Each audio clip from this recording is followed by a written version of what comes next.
વડોદરાના છાણીમાં એક ભયાનક ઘટના સામે આવી છે, જેમાં પતિ પત્ની અને વહુના કિસ્સામાં પત્નીએ પોતાના પ્રેમી સાથે મળીને પોતાના પતિનો કાંટો કાઢી નાખવાનો પ્લાન બનાવ્યો હતો. આ પછી પતિનું અપહરણ કરીને તેને સોજિત્રા પાસે કેનાલમાં ફેંકી દેતા યુવકનો ચમત્કારિક બચાવ થયો છે.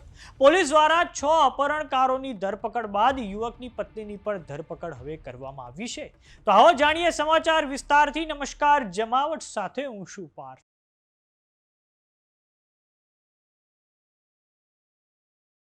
વડોદરાના છાણીમાં યુવકનો અપહરણનો એક ભયંકર કિસ્સો સામે આવ્યો છે, જેમાં છાણીમાં પાનનો ગલ્લો ધરાવતો યુવક ગિરીશ 8 એપ્રિલે રાત્રે ઘરે જતો હતો, ત્યારે છાણી સોખડા રોડ પર કારમાં તેનું અપહરણ કરવામાં આવ્યું હતું. આ પછી અપહરણકારોએ ગિરીશને દેણા દુમાળ જેવા સ્થળોએ ફેરવી સોજિત્રાની કેનાલમાં ફેંકી દીધો હતો.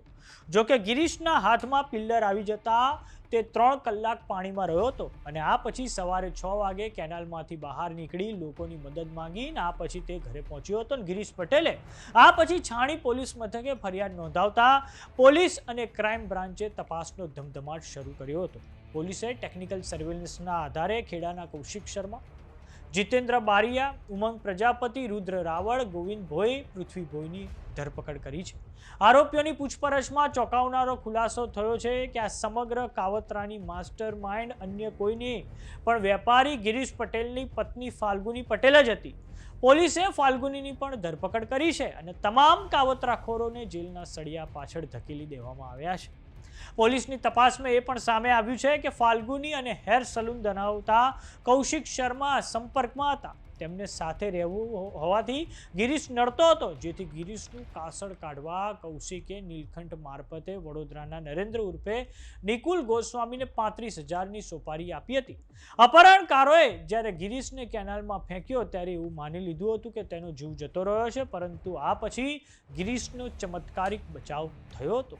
તો ગુજરાતમાં કાયદો વ્યવસ્થાની સ્થિતિ પર સતત પ્રશ્નાર્થ ચિહ્નો ઊભા થતા રહે છે. વડોદરામાં તો આવી ઘટના ઘટી જ છે, પરંતુ થોડાક સમય અગાઉ ધંધુકામાં પણ ભારેલા અગ્નિ જેવી સ્થિતિ બની હતી, કે જેમાં માત્ર એક નજીવી બાબતે એટલે કે ઓવરટેક કરવા જેવી બાબતે ધર્મેશ ગમારા નામના યુવકનો જીવ લઈ લેવામાં આવ્યો છે. અને આ પછી બે સમુદાય આમને સામને ધંધુકામાં આવી ગયા હતા અને ખૂબ મોટા પાયે બજારમાં તોડફોડ કરવામાં આવી હતી. અને આ પછી જિલ્લા પોલીસ વડાનો કાફલો ધંધુકામાં પહોંચે છે અને ચુસ્ત પોલીસ બંદોબસ્ત ગોઠવી દેવામાં આવે છે.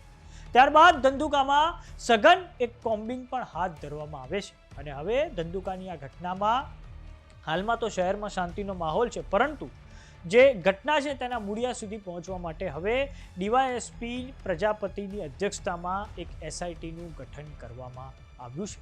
આમ ગુજરાતમાં ઘણી એવી ઘટનાઓ અવારનવાર બનતી રહી છે કે જેમાં કાયદો વ્યવસ્થાની સ્થિતિ પર ખૂબ મોટા પાયે પ્રશ્નો ઊભા થતા હોય છે.